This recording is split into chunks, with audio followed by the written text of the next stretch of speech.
All right, we're live.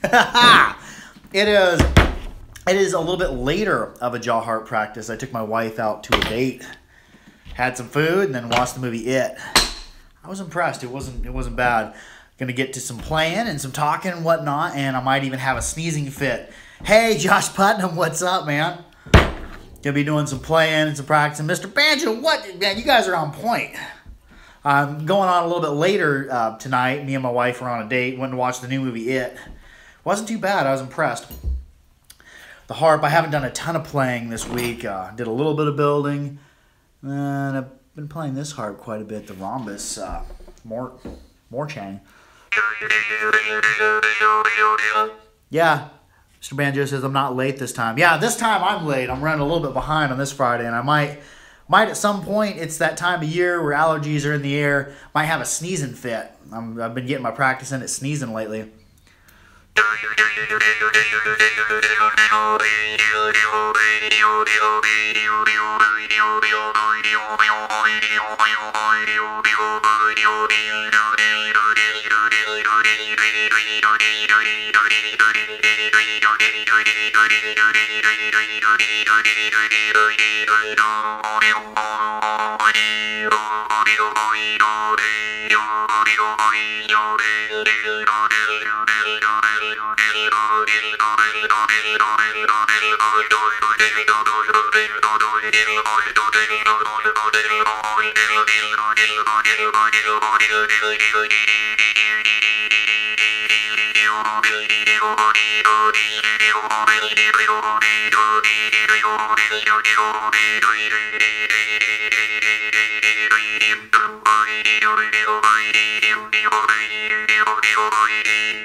That was a little bit. Josh Putnam says I'm so good at that. Thank you. I've been practicing up on Morchang quite a bit. Well, I haven't done a whole bunch of practicing this week, but I did Monday and Tuesday and the last weekend. Did a ridiculous amount of practicing just on the Morchang. In the past, I've been, most of everything what I do is, breathy harps. And I've been getting out of my comfort zone and playing more Morchang and, harps that don't have much breath.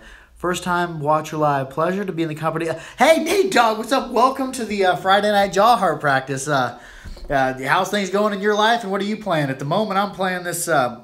This is a rhombus Morchang by Kekaram.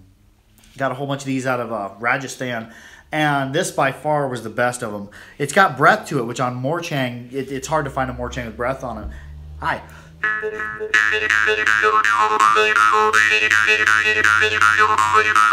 And that's a Morchang I'm getting that type of breathiness out of. And I've also been working on my percussive noises a bit.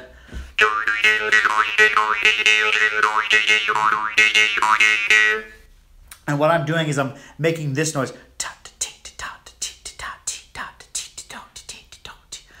Oh, Nate Dogg's playing on a set of Whitlow, set his father left him. Oh, that's awesome, dude. Get some nostalgic harp. The harps of fathers past. And anyways, I'm answering a comment there. What I'm doing there is I'm doing a percussive technique, talk to teat to talk to teat to talk to teat, but I'm not really vocalized. I'm just ta ta ta.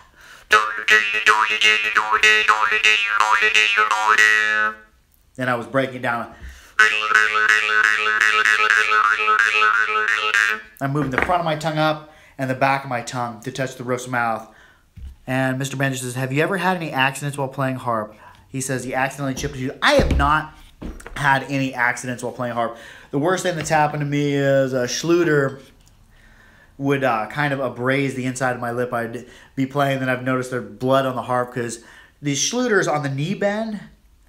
And Josh Putnam says he hasn't had any casualties of playing the harp, but on the knee bend of a Schluter, sometimes they come really sharp, and if you get them too much in the corner, it'll tear the corner of your mouth up. It's not life-threatening, but anyways, I guess I've had near misses before when playing like Glaser Star and trying. Nate Dogg says it pinches the lip. Yeah, it kind of does. It's kind of like a little scissor there on the corner. But anyways, playing a Star harp, I was being really careless when I first got my Star, and I was seeing how fast I could play it in and out. Well, that style of trigger there, the big loop there, Isaiah Garcia, hello, any recommendations to step up from a Hobby Lobby harp beginner here? Yes, my next harp, actually the Hobby Lobby mouth harp, let me see where it's hiding here. I've got so many harps on the table, sometimes I can't find an individual harp. But yes, my first harp was a Hobby Lobby mouth harp. My second harp after that was a heck of a step up, a Salagi Chancellor in D, which is, D's a really good tuning. If you're going to get a harp, it's nice to have a D harp because D goes with lots of different types of music and pretty diverse. But all tunings and untuned harps are good if they're done right, but mine was a D first. Yeah, I did take all my stuff off the wall. I don't leave my harps hang up all the time, and I might just be paranoid about it, but I don't want the harp warping from gravity. And it probably wouldn't hurt the harps, but I store them on an open tabletop, and now I've got so many harps that I need to find some other place to store them all. But here's the Salagi Chancellor I was talking about for Isaiah Garcia.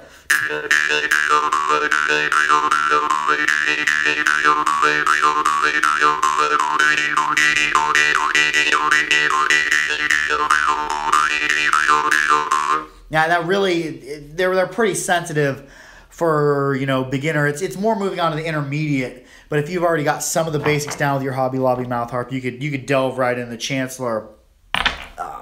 Anyways, I was talking about an almost accident I had when I first got my Glaser Star. This has been a long time ago.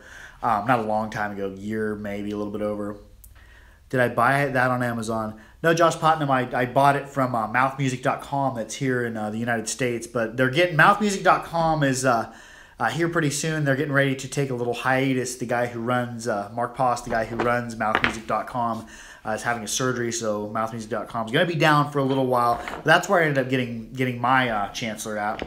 Oh yeah, I found my Hobby Lobby mouth harp sitting right here in front of me. We'll just do a comparison from a Hobby Lobby mouth harp to a Chancellor.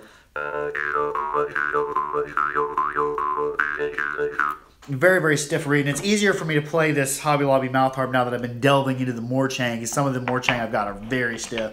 And here's that compared to a Chancellor.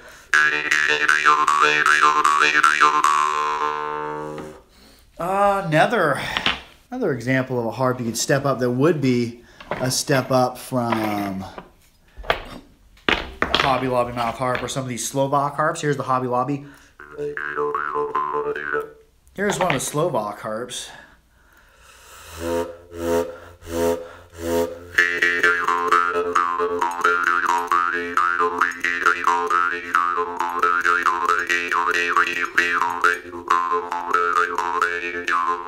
But that's more of the Slovak harps. They do play decent. They've got some sensitivity. Really hard to miss strike on them.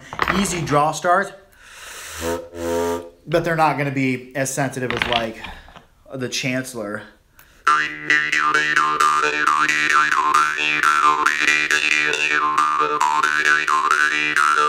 But down there in price, I do the Slovak stuff for like $15. What would other good steps from the Hobby Lobby mouth harp be?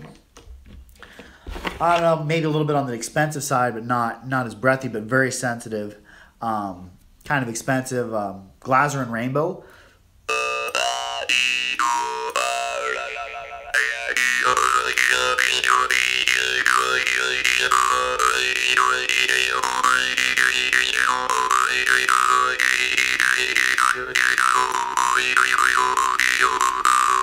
Really important as a beginner, though, if you get a Glaser and harp, play them inward, because that big bald trigger there, if you get careless, sometimes your finger will catch on the inside of the big loop.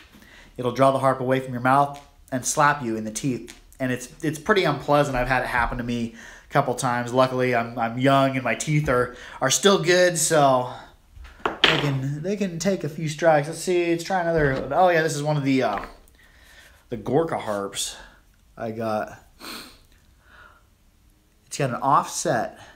Yeah, well, the trigger on it, the reed on it, curls upward a little bit, so it makes it really easy for them draws.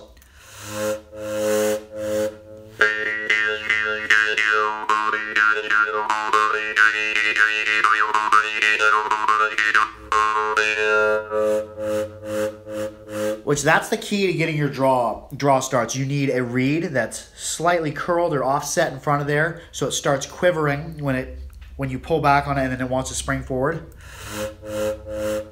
Or another thing you'll notice is on a lot of good harps, you can't just draw start them because it's sitting dead flat. Well, you can cheat a little bit if you have a harp that won't draw start by itself, because most good harps will not draw start by themselves. You can just push, and there's kind of a sweet spot. Push a little bit with the back of your thumb on there, which would manually offset that trigger a little bit, and then you get them draw starts.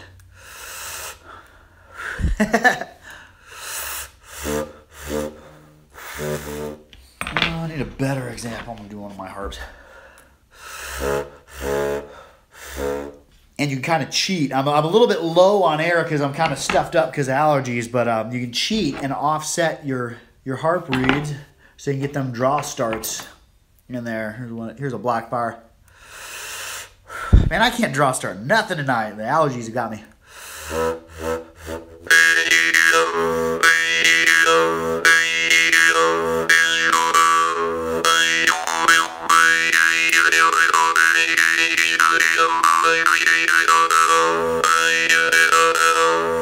And I'm just maintaining the harp with a draw start by pushing my thumb forward just a little bit on there to offset the reed. I need a Blackfire that's a little bit lower. We want an F.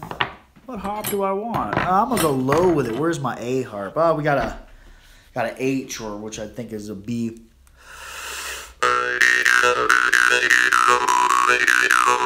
Nate Dogg says, seems like a lot of crafters sellers are hard to find looking for a new set. Once you chip a front tooth, it's already the oh, sorry about your tooth, ma'am.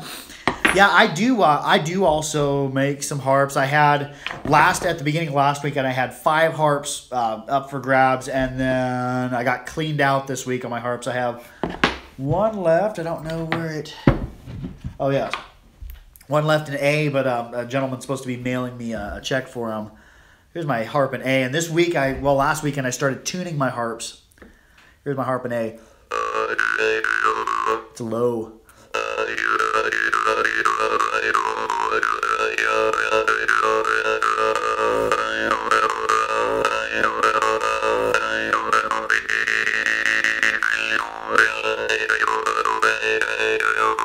Oh, somebody just commented I missed to have my eyes closed. I got lost in my harp. But yeah, this one's spoken for. Well, I do have quite a few more Chang.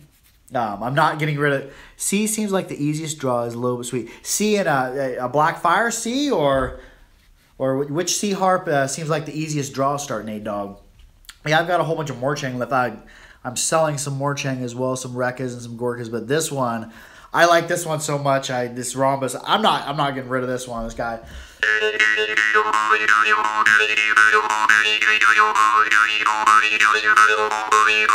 And to people here in the U.S., I do sell a lot of beginner harps too. I keep Slovaks. I got a whole bunch of Slovaks left over. Nate Dogg says, Wits after the reed cracks. Oh, you have a Whitlow that the reed cracked? I had one in E flat that the reed cracked, and the maker got a hold of Robbie Clemens, the guy who makes the Whitlows, and he replaced it for free because they do have a lifetime warranty. Anyways, what was I say? Oh yeah, I got a whole bunch of Slovak beginner harps left over from the festival that I'm getting rid of for really cheap. That's more like if you, for your first harp, go with a Slovak. If you've already delved into harping, Slovak may not be the best next step, but for like a beginner harp, a little bit of breath, a little bit of percussive, a little bit of everything, but it's not strong or pronounced in any of those areas. Yeah, I'm gonna go through some of these more. Oh yeah, this is my harp that I made myself. This is the one I played quite often for a while, and it's very crackly, very loud. It lands near a C.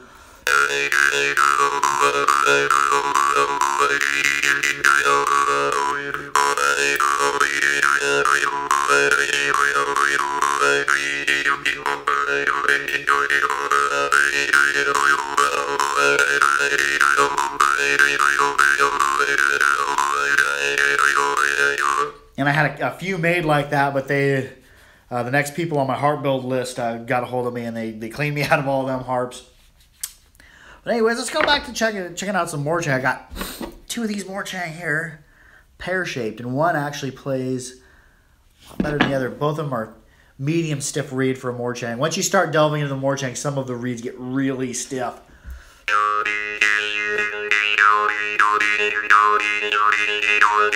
This one has a little bit of breath too, not quite as much as the the rhombus, which is fiery, and this one's fiery as well a little bit, but not quite as much so as that rhombus was.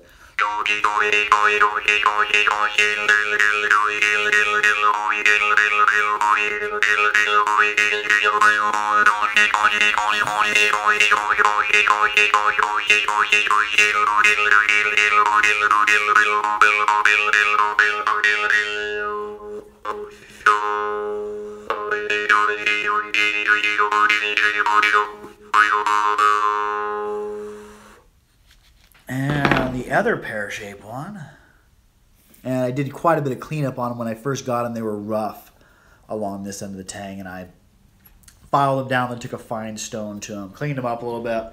They came a little bit rusty. Now they're completely rust-free.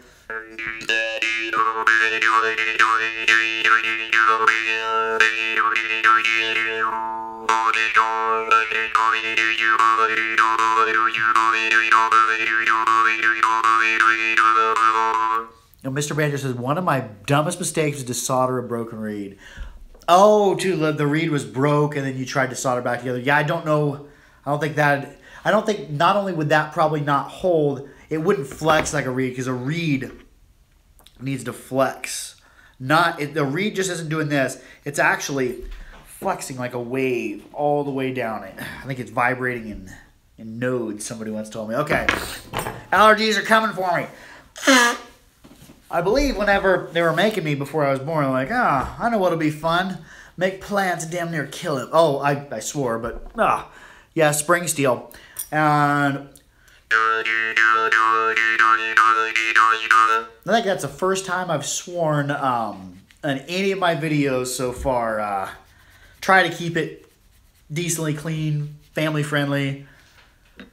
I do swear, but not in my video. Caught here. The other pear-shaped one.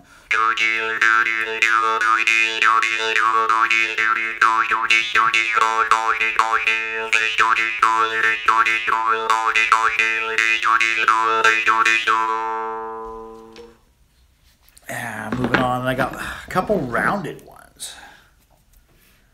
Got this rounded one here. All the iron ones are Rekka. And we're starting to get into really stiff reeds here.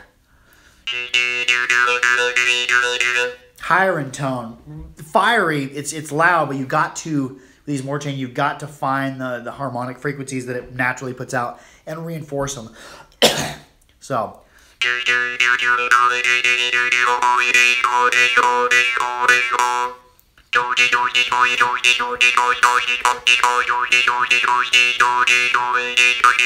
Yeah, Mr. Benja says, I wonder what people used for reeds before spring steel was available created. I think, and don't quote me on this because I am not a jaw harp historian. I'm a jaw harp enthusiast or jaw harp weirdo. But I think back in the day, they would kind of, hundreds and hundreds of years. Oh, Nate Dogg says wood. I do have some wooden harps somewhere. But yeah, back before, they were commercially producing the spring steel, like the spring steel that I use. Comes in sheets and it's tempered, and the quality control on it is ridiculously awesome, and it's very expensive. Spring steel is by far the most expensive thing that I use. But anyways, back before then, I think that they would would heat stuff up, and they would do a quench of some type to harden it, and maybe like tempering. I'm just going off of what sword makers would do, because even back in the 1400s, swords, I believe about that time, started becoming spring steel. They started becoming spring tempered, because a sword that hits and can reverberate won't stay bent, it won't deform, and their spring steel is really tough. But I think before that they were, probably tempering them like they would swords at the time, quenching and then tempering. The quench will harden it, and then the tempering. Josh Putnam says, I am a blacksmith, and I think you're right. Yeah, I think so. I think we're at least on the right track. We'd probably have to look up some more history, and I do have some books on history of jaw harp. I just haven't had time to delve into them yet. But yeah, your quench will, and I've tried this before. I've tried quenching annealed spring steel, and I don't have the skills. But your quench is what hardens the metal, and then you're tempering. You're heating up. You're gradually heating up metal, and then you're holding it for a period of time. Then you're letting it cool down slowly. But we're not heating it up to like that non-magnetic. Non-magnetic would be where it's red hot, glowing red hot, and then a magnet won't stick to it. That's when you want to anneal something. But tempering it is where you're heating it up to a certain temperature and holding that in what I believe is called a cone, and then slowly cooling it down. And that relieves the stress of the quench. It also draws the hardness back, so that instead of just being hard, you don't want metal to be hard like glass is brittle. You want it to be hard and flexible like spring steel. And I did some spring steel got ordered for me. I ordered it by mistake. There was a miscommunication. I got a sheet of annealed spring steel. I'm like, oh, this is not right. It was unhardened, and I tried quenching. I tried heating a harp up to almost glowing red hot, and then quenching it in oil. But the harp cooled before I could even quench it, so it quenched unevenly, so there was no reason for me even to go ahead and temper it. So I've gone back to using tempered spring steel, or hardened and tempered spring steel. Then I retemper it in my oven along with the whole harp. But yeah, to release the stress of my bends, and it also closes the harp as I temper them. 900 different names. Nidelic says 900 different names, and the oldest instrument to date in history. Also found in every cloche around the globe. Yeah, it is. The harp has been around for a long time. And I believe it was it Nate Dogg or somebody else made the point that for that there was wood. Here is, I always get these two mixed up. This is the Hone Tongue and a Kerending. They're made out of bamboo. And there's other versions, but this is like the Bali version of it. Here we have a reed going down here, and they sharpen the back of it, milled it out, almost like a Glaserin harp would be milled out on the back. And they're not loud, but they are soothing.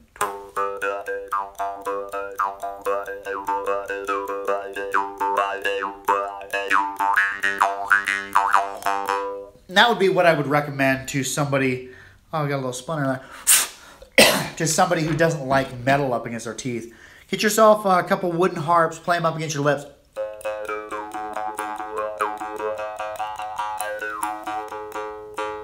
And they're not loud, but that can also be a pro. You could probably play this in a room right next to somebody and not disturb them at all. But if you're playing, really loud breathy harp, really loud Vargan, or really loud Morchang in a room next to somebody, like I like to have a couple rooms away from somebody, because you can irritate people with your harp playing, especially when you're just solo getting down by yourself, not even making music, just seeing how you can link together different sounds and, drilling different sounds. 'Cause a lot of the time when I'm playing anymore, I'm not just doing music. I'll get in front of the mirror and I'll start linking together, a technique. I'm like, okay, I want to practice my percussive noises, and then I want to move on to a little bit of breathiness and go right down into maybe throat playing. And you're just drilling certain things, and you're drilling certain things, and you're drilling certain things, and you're linking them together like.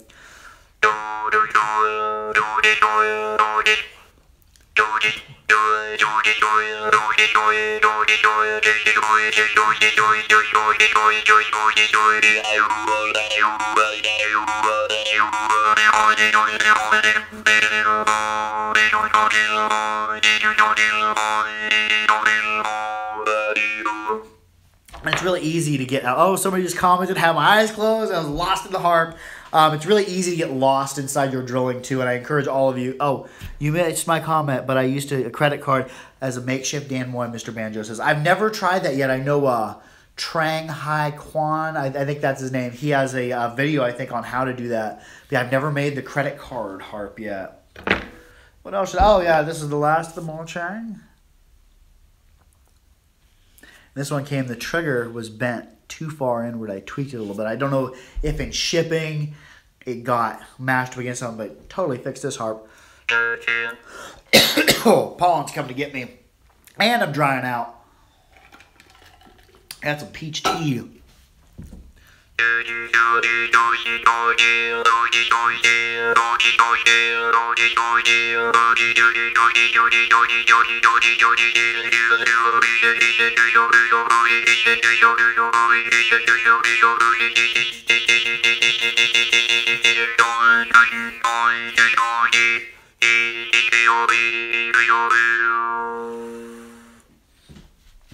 And yeah, sometimes I drink beer when I play harps, but I've been trying to stay away from beer while I'm playing the harp, because at one point I was drinking some sour beers. I like a lot of specialty ales, tart, sours, IPAs, stouts, Belgian ales, German beers as well, especially Octobers and Marsens this time of year. But anyways, I was drinking a sour. And careful about what you're eating. Nate Dogg, not quite as obnoxious as a banjo. Yeah, banjo could get a little obnoxious. But anyways, I was drinking some sour beer, and I was playing some harps, and I had like 2 beers, and I, drank a little bit of sour beer. It was really, really a sour tart ale. And then I played for a little bit, and then I looked down, and the sourness of the ale, the acidity of the ale started to eat the finish off. So that's one thing to look out for. If you're playing the harp, don't be drinking, an acidic pop. Especially like with a stainless harp, there ain't nothing you can do really to hurt them. But as far as your harps that are coated, have special coatings on them like Salagis, a lot of your other ones, if you're drinking a sour beverage or eating sour candy or something like that, careful, because it may be quickly eating, or even in the sour or tart wines, you could be eating the finish off. And you could spend an hour playing, like, oh, that really, really bit into the finish, really wore away quite a bit of the finish. But yeah, just something that I learned. Or stay away from very humid areas. It's pretty dang humid at certain times of the year here in Kansas. And what I do to alleviate that is wipe your harps off often. When you get done playing them, always put a coating of coconut oil. That coating of oil will help to keep them from rusting. And every so often, even harps you don't play, be sure to wipe them off, reapply some oil, and it will really help to keep them from rusting. Because, yeah, or especially if you live near the ocean, that corrosive, salty air will really rust things.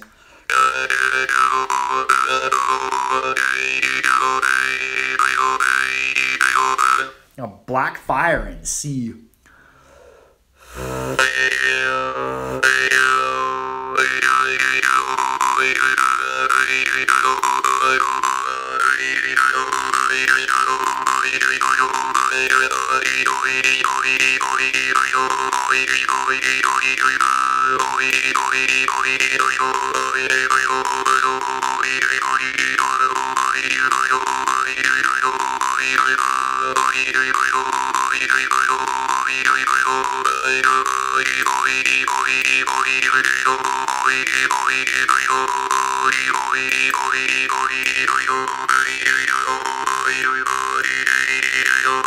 Hey Dog says, Sweet Highs, do you ever play harps with a throaty tone to get a deeper tone? Yeah, I do have some really super deep harps, but most of my playing, when I'm going into the throaty tones, I'm actually going into my throat. Like if you're playing those deep hollow noises where you open the back of your throat. It's like same thing that happens when you yawn. Oh. That's that same harp, and I'm just playing my throat techniques. And one thing about playing throat techniques is you have to pause every once in a while to take a breath. Oh, hello from Venezuela. We got Juan Ernesto Velazquez Vieira, and I probably butchered the pronunciation of your name. But yeah, I was just talking about deep hollow noises going down into your throat to make the hollow tones. Actually, I'm not breathing at all when I do the deep hollow noises, because with the back of your throat open, like, howdy from Indiana, what's up? With the back of your throat open and Nate Dogg saying diaphragm, you can't breathe. So if you hear me a lot of times, I'll go into the deep hollow, or when I'm testing range, I'll just test range. You'll hear when the back of my throat opens up and I can't breathe, and then I'll sneak a breath in at the end. Just listen, I'm going to start at the top, I'm going to come down, and then once I get to the bottom of my range where my tongue's at the back of my mouth, I'll open up my throat more and more and more to make it deeper, and then I'll sneak in some breaths, and I'll make that part of the song or make that part of the presentation.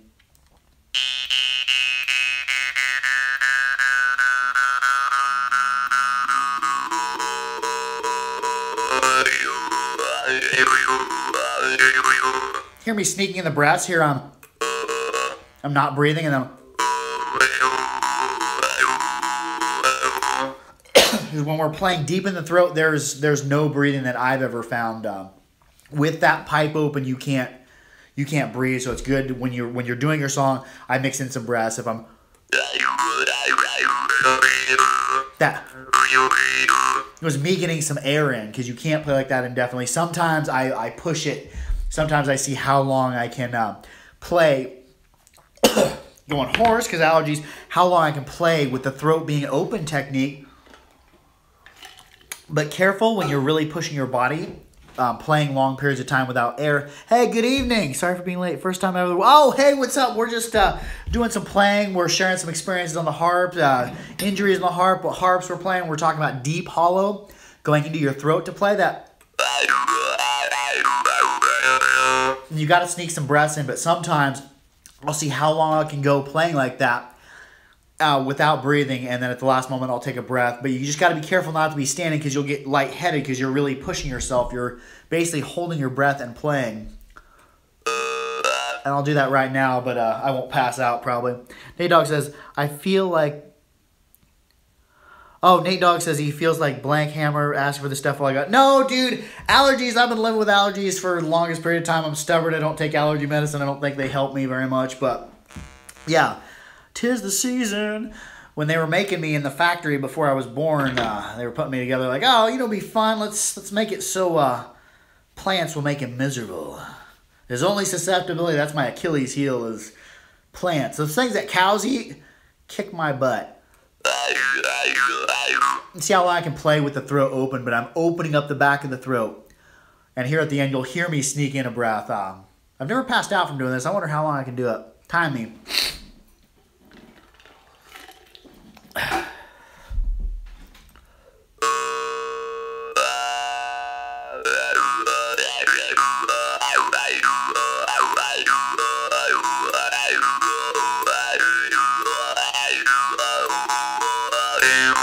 Right there, I had to sneak in a breath there. I was getting way winded. I started feeling the fuzziness creeping in at the back of my ears, and maybe that's something I should drill. I was for a while there, and I've kind of gotten a little bit out of shape. As part of my workouts, I would plank, and I'd try playing the harp, and I'd do it for 2 minutes, which is 10 times harder than it sounds. I encourage you to do that. You know, get down in plank position, push-up position on your elbows, play the harp, and that really helps with your breathing. I got that from if you're not subscribed to Olena Podluna, and I'm probably butchering the pronunciation, go subscribe to her. She has good tutorials. She's out of Russia, maybe Yakutia, but Olena Podluna, she demonstrated that. I'm like, oh, I want to try that. That is crazy hard trying to plank, and a couple weeks ago I was able to do it for 2 minutes, and leading up to the festival I was doing 2-minute sessions of planking and playing the harp. But blah, blah, blah, I just got caught on a ramble. There's a Blackfire in C. Play more of the Blackfires. There around the festival, I played Blackfires almost exclusively. I did so much playing on the Blackfires, and now this past week I've been playing a ton on the Morchain, especially this one, this Rekka rhombus shape one. I did a cleanup on all these harps, and I have some of them for sale. But yeah, that rhombus. First I'm gonna play the Blackfire. No, low A. I do dig this harp, and low A. That A1 is a really usable tuning. I really like that.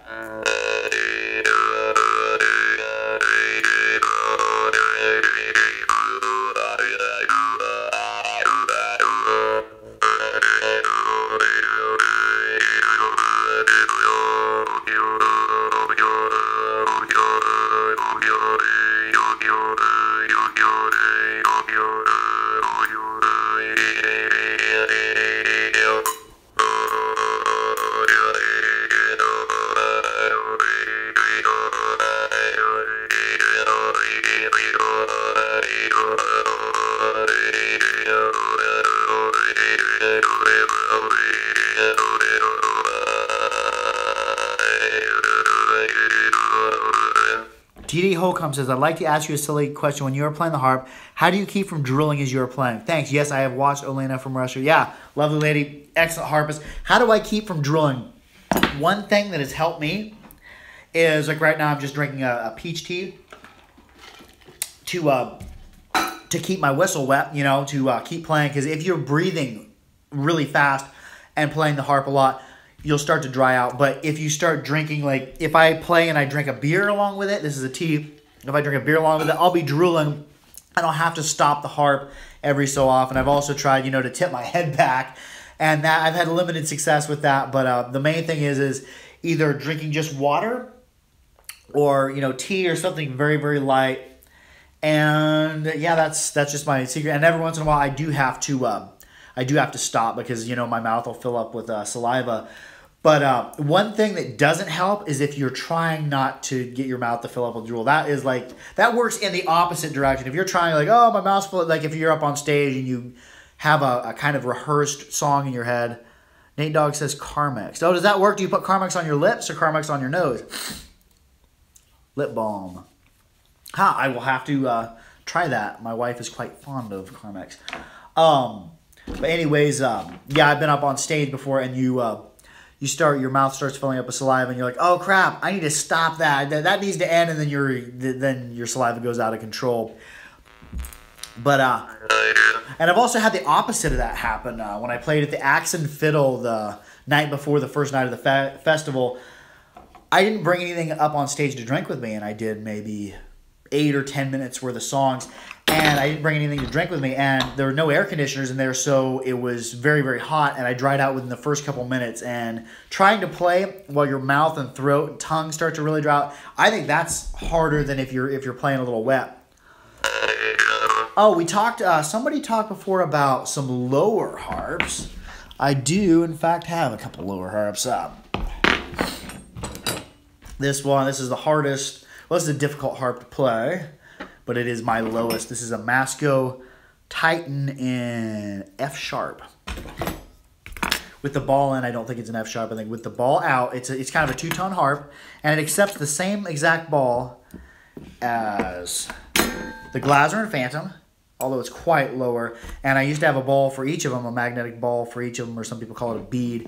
But Mr. Pickles, the Jaw Harp and Cat, jumped up here and somehow it disappeared. So I have the same magnetic bead for both of them. Here's with the magnetic bead in. And this is a slower playing harp. You really got to slow your technique down and just meditate with it.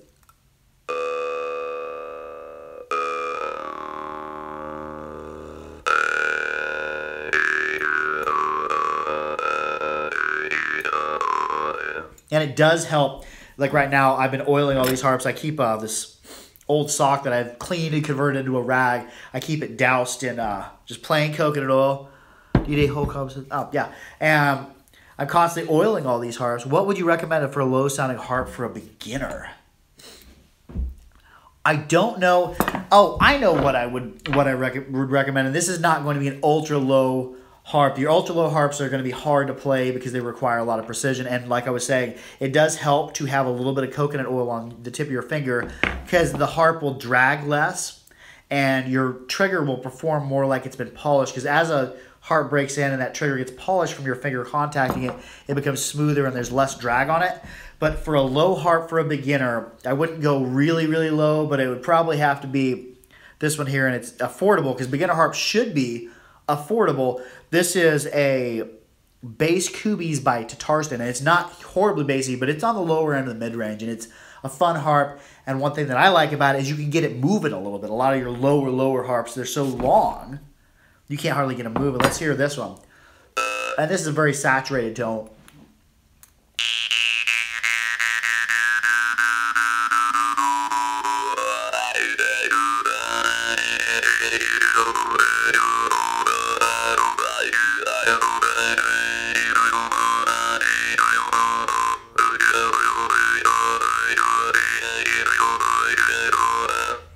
Jose Garcia says, so if I was to get a chancer, is untuned or tuned important for a beginner? Neither are really important. What's important is that you get a properly aligned harp with good tune. Like you're saying this is for your second harp. I I would find, like, most chancellors are going to be untuned, but sometimes you could find them.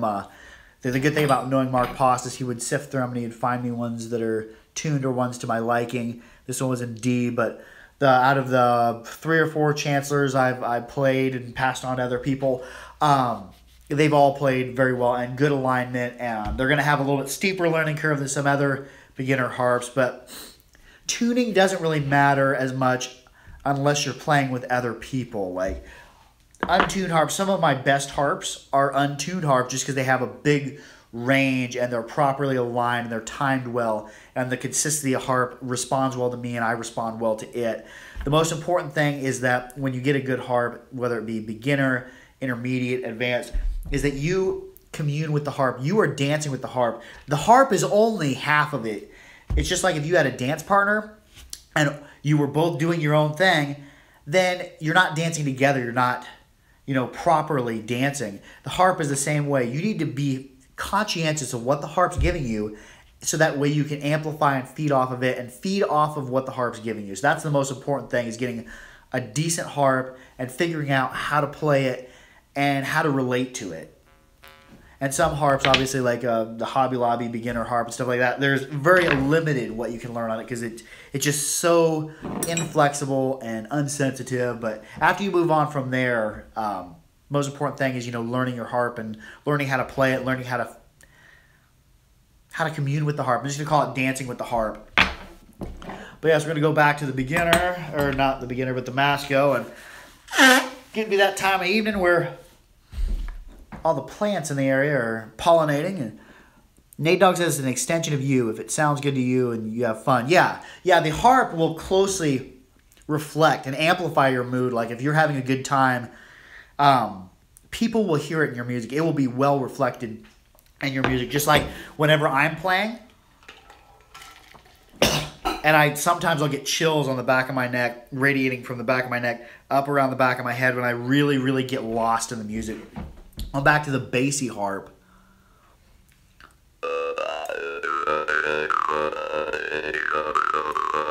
No problem, Isaiah. Anything I can do to help. And I'm not the only one saying this stuff. There's other people commenting in, sharing wisdom, because we all know things about the harp, and we all know different aspects of it, and we all have different experiences from the harp.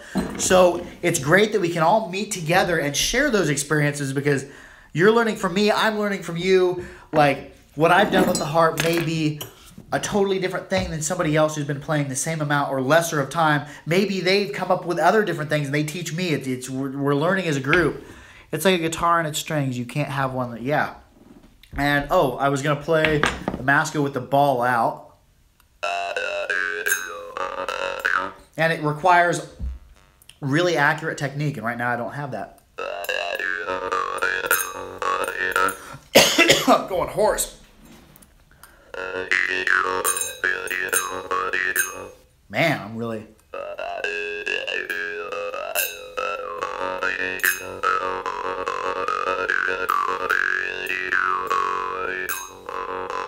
Yeah, playing it quickly is difficult. Here's another bassier harp. This is a Phantom, and it's not nearly as low as that one.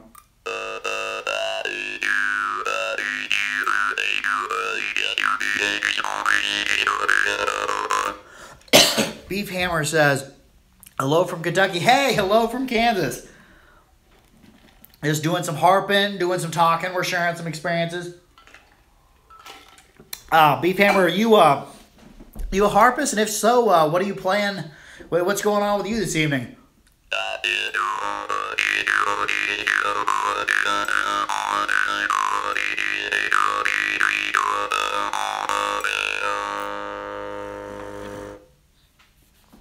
And this harp, it sounds a little bit better now. Hello from Missouri, Nate Dogg. And when I was on vacation to the Jaw Harp Festival, this harp has always been a tad out of kilter. Beef Hammer says, I have 3 harps, gave one to one of my... Oh, yeah! Nice bro move. Way to share the harp. And this harp has always been a little bit uneven. It's always been a little bit shrill because on one side the gap was just a hair bit bigger than the other. And it took me a long time to recognize this. And when I was on vacation the night before the festival, I was playing it and I'm like, I just grabbed the reed and I moved it Beef Hammer says, just bought a bass harp from Ukraine the last week. Nice. You bought a Ukrainian harp. Who was the maker? But this harp, I just put some sideways pressure on it, just even, consistent pressure, because these Glazerns have a screwed reed, and it slowly moved over.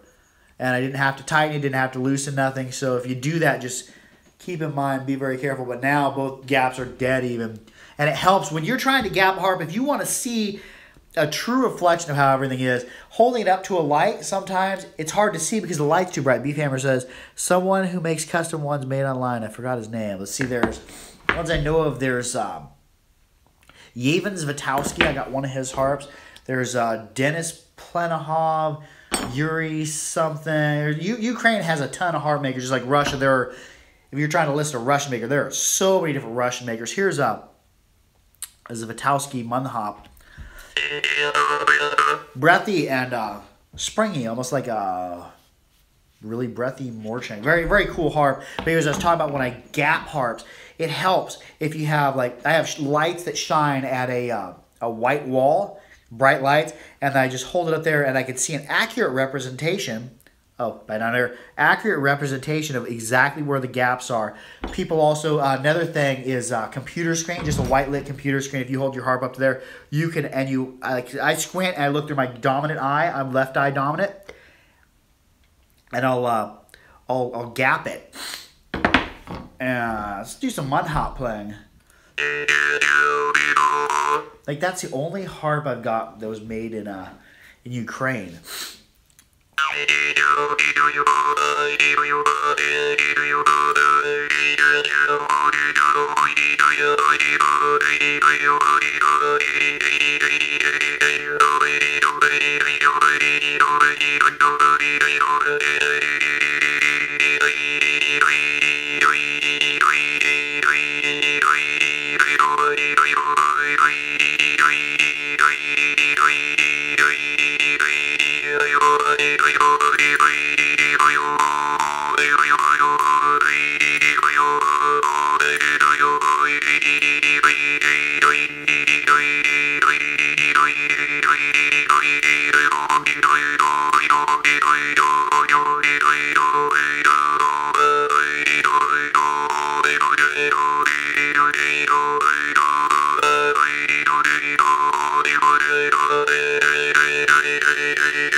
Yeah, that's also my only Munhop. I've got Juan Ernesto Velasquez says, what would you recommend to amplify the sound of a jaw harp naturally? I don't know about naturally. I know that there's something called a jazzophone out there that has a horn, a bell in front of it, but it's fairly expensive and it's kind of a novelty thing, I think. But I do know a good way to amplify it to your own ears. I have friends like Nico Cornelius and Neptune Chapotin. They're good authorities on what microphones to use. But I've used this method before. It makes it louder to me. Well, have a good night, man. I gotta get up. Oh, thanks for the compliment, man, and happy harping. I hope your weekend rolls. One thing that will amplify the harp to you is playing in front of a mirror, playing in front of a piece of glass. It really reflects the sound. And also, you kind of get some manipulation of the tone, like if you grip your harp like this and we cup. You'll see people making nature calls do this. And it really reflects it to your face. And the manipulation you have with your hand on the sound is very, very faint, but it's there.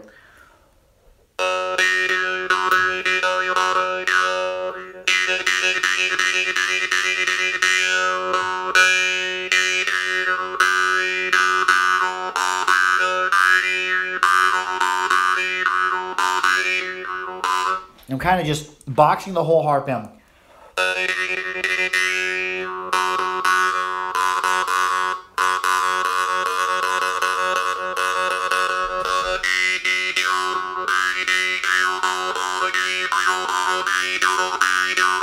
And I'm very subtle. A lot of the manipulation you're hearing is my tongue and my resonating chamber in my mouth. But there a little bit of that is with my hands. And it really reflects, because as the jaw harp plays, naturally, a lot of the noise goes out away from you. If you're cupping, a lot of it's getting reflected right back into your ears. And for me, I've got really big ears, so they catch a lot of sound. Somebody commented this week, what did they say? What's up? I don't mean to be rude, but what's up with your ears, man? Yeah, dude, if you're out there, I guess the thing that's up with my ears is they're still attached to my head. But it's nice to see the channel growing a little bit. Sometimes I'm getting some negative comments, some thumbs down, and that does make me happy, because that means more people are watching the videos. The jaw harp is going to more people, and also, you know, some people care enough to lightly troll. I know eventually I'm going to get a troll that's like really, really mean, but that's okay. That's part of growing the influence of the videos. Nate Dog says, pro tip for beginners, male, keep your facial hair short from the chin up. Yeah, I do try to keep these mustache hairs trimmed a little bit better. I do have a lot of facial hair. It's just how I roll. Helps keep my face warm in the winter, if we ever do get a winter again, and in the summer acts like a natural radiator. But anyways, especially, and what Nate Dog says, especially if you're playing like really tight Morchang, like this one, if I let my mustache hairs grow too long, they'll get caught in this one, and it'll make a lot of clanking, especially Dan Moy as well. Facial hair will really get into your Dan Moy. Which tuning is the... I don't know.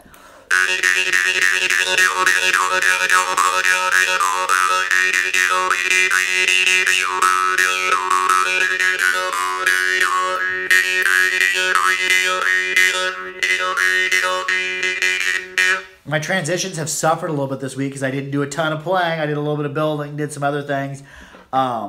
And I did a lot of Morchang playing, but my transitions have suffered a little bit there for a couple weeks. I got really, really in tune to playing, you know, finger style, overhand, thumb.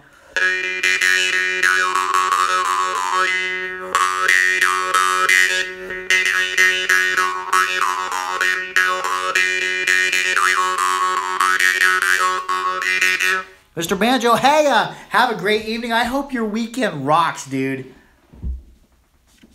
But yeah, have a great evening, have a great weekend. I'm gonna play a couple more harps, and we're coming up. Oh yeah, we coming right up on an hour. What do I want to play here? What is going? Oh, I've got a harp to play. This is not the best harp in my collection. This is actually the first harp that I ever made here, and made this out of 1095 spring steel and a .025. Yeah, have a good one, Mr. Banjo. And it's not gapped perfectly. It's not gapped horribly for a beginner harp. They're actually fairly even. Spring steel is way, way too rigid on it. Knee bend is long. My trigger is big. You know, first harp. When I made this harp, I messed up tons and tons of harps, building them and trying to put reeds in them and everything. And when I made this harp, I almost came to tears. I was like so happy. I was like, you know, you have like a 50 or 100 hours in trying to do something, then you finally come up with something that makes some noise. You're like, oh, yes, I have a harp that makes noise. Let's hear my first harp that I ever made. Not a pure sound at all. But I was just so thrilled. Like, whoa, this harp is making noise.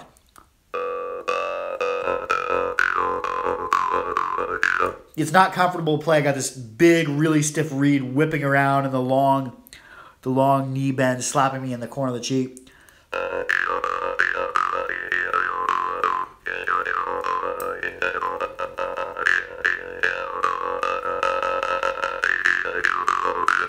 Yeah, and the reed is so long and so whippy that it's literally hitting me in the tongue. Not my best harp, but that's just a journey into the past, you know, a harp.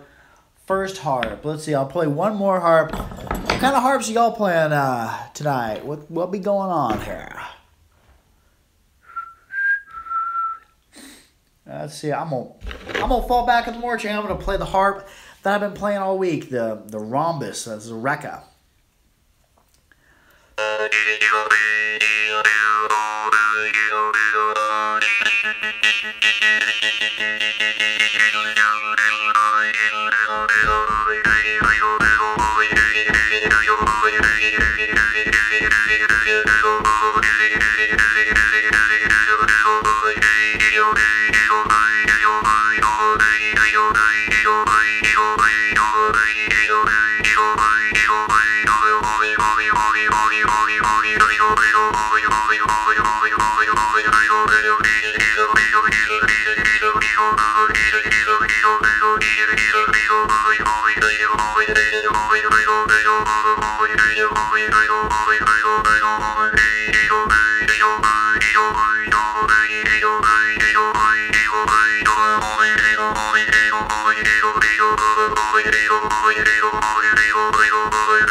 And I didn't think I'd be able to find a Morchang like that. A Morchang that has a little bit of that decent breath in there. That's a Rekka.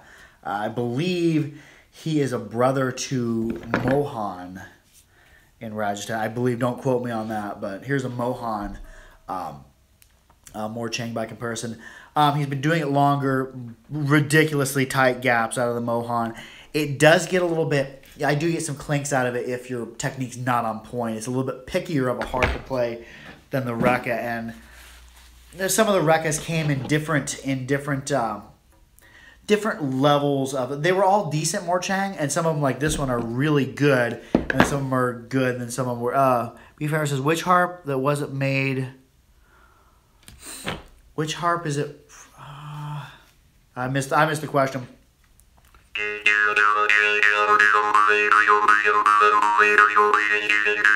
But the Rekka ones are not quite as picky with the technique. I do like the fit and finish on the Gorkas is better, and the Gorkas are definitely better for the draw start. But the Rekkas really play really well. Especially this Rhombus one I just played. This has been 95% all my harp playing this week is on this Rekka Rhombus. So do a little bit on the Mohan or Mohan Lal Peacock. Screaming loud, very tight gaps, a little bit picky on the technique a little bit, but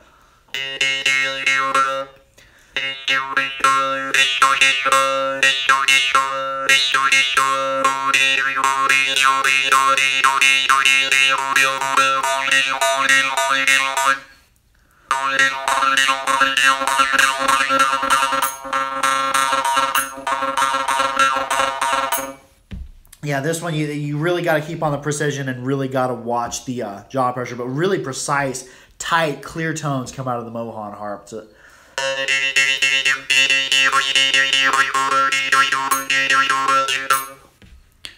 we'll give a listen to Gorka, one of the other makers.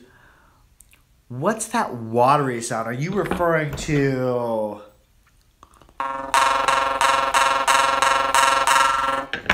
There I'm doing a snore. And I can also do it on the outward start. Kind of phlegmy because of the allergies, but yeah, I'm snoring inward, I'm snoring outward.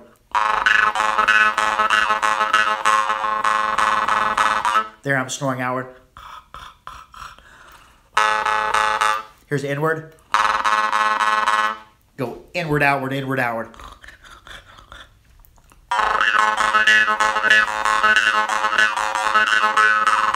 But I don't like to just do that. I'll tighten. It seems to work the best on like the end of a phrase.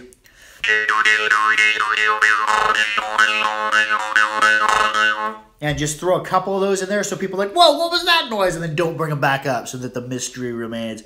Nate Dogg says, bring toilet paper. I won't repeat that because it's I've already swore once in this almost hour-long video now. I said the D word, but in general, I'm not the type of person who's, you know, above swearing a little bit, but I try to keep the Jaw Harp channel clean and decently, no more than PG rated. I don't use any harsh language. You're welcome. Yeah, that comment, it was funny. I can't repeat it, but I try to keep it decently clean so that the jaw harp's for anyone. So if someone who is against swearing or if kids are watching, it's okay because I'm not talking about adult subject matter and I'm not swearing. You know, that's that has a different setting than the jaw harp channel. But yeah, that comment was funny, dude.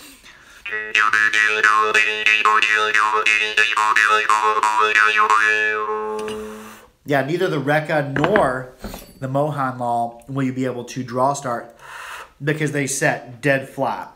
The Gorka, the end of the reed is curled upward just a little bit. You get them easy draw start, but it does cause a little bit of suffering in the clarity of it. He has a little bit of fuzziness because our reed is making sounds out of time because the reed's not sitting, the resting place of the reed isn't dead flat with their... Ishan Shah says, do I have any McCurry? I don't know what a McCurry is. Don't have anything to write on it. Oh, I do have something to write on. Yeah. McCurry. I'm gonna do some research on that because I don't know what a McCurry is. And in the comments, please clarify because I'm curious. Like, what is a McCurry? I have some more Chang. I have the Morsing made, but Ishan Shah says an AINU jaw harp. I'm gonna look that up, but no, I don't believe that I do have any. What other harp? I'll play on my own harp a little bit.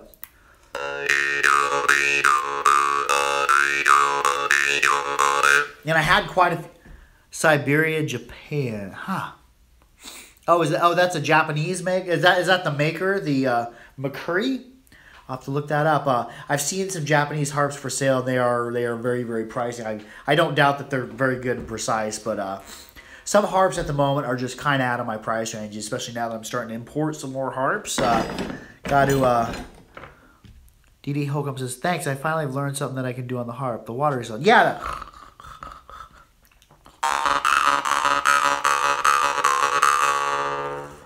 and yeah, all the time I learn new things on the harp. Maybe not so much a new technique, but a new nuance or a new subtlety of a technique and how to tie that into another technique. That's what keeps blowing me away about the harp, because the harp is a exercise in subtlety. It's the subtle changes of the harp.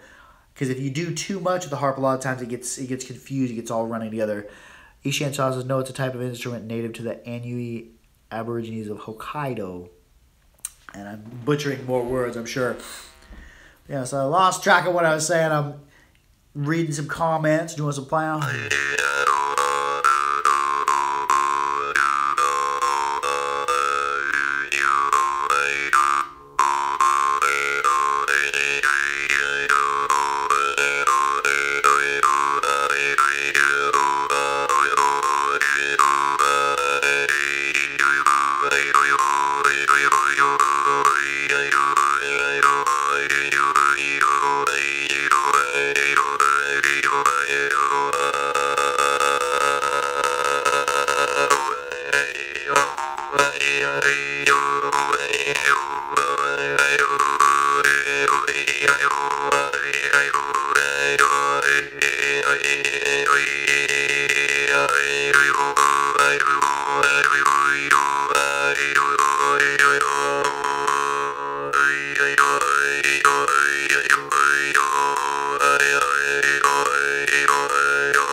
Okay, we're at 64 minutes, 28 seconds. I really need to. I don't know how many times this evening I'm like, I'm going to play one more harp and I'm going to be done. I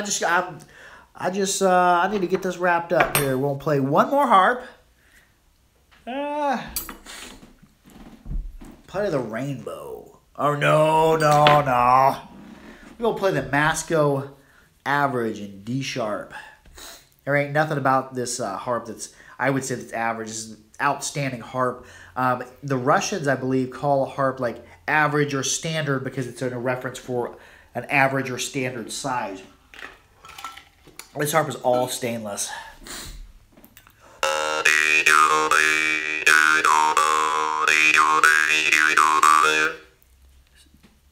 I'm learning. Yeah, it's not. Nate Dogg says they're like pistachios. You can't just crack one.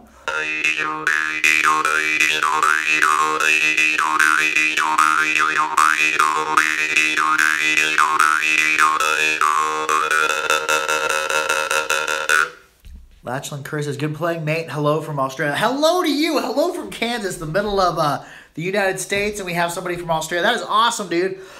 What's the weather like in Australia? You guys in winter going into spring now because you're more at the bottom of the earth? This may be an ignorant question, but I'm just wondering, what's the weather like this time of year? Because right now we're like on the end of summer, we're going into fall.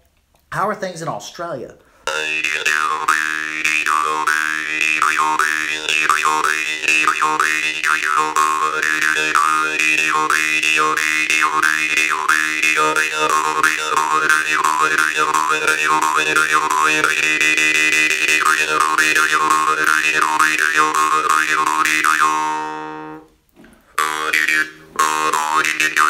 Yeah, it is a very crispy harp, very tight gaps, and a really rigid reed for how much play I'm getting out of it.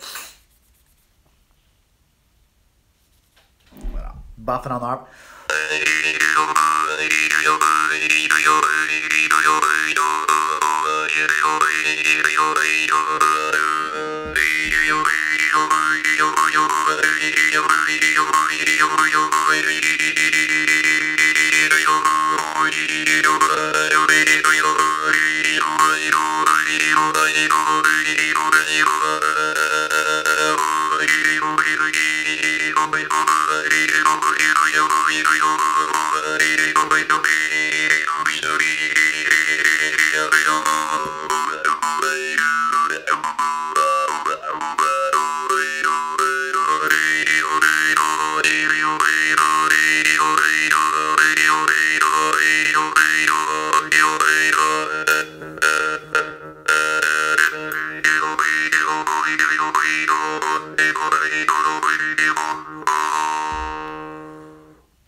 All right, I think this may be our longest video yet. We have 67 minutes, 43 seconds.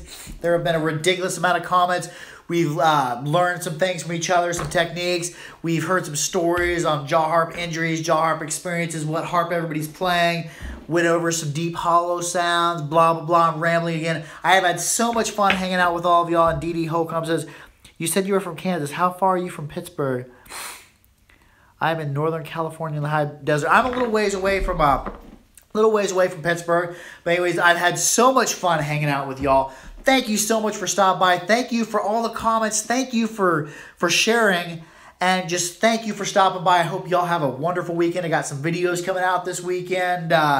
And they're going to be more harpery. The harpery is just going to keep coming. Thanks for stopping by. I love y'all. Be sure to like, share, and subscribe for more harpery. If you know somebody and you introduce them to the harp, that is awesome. The jaw harp is the instrument of everybody. I love y'all. Peace.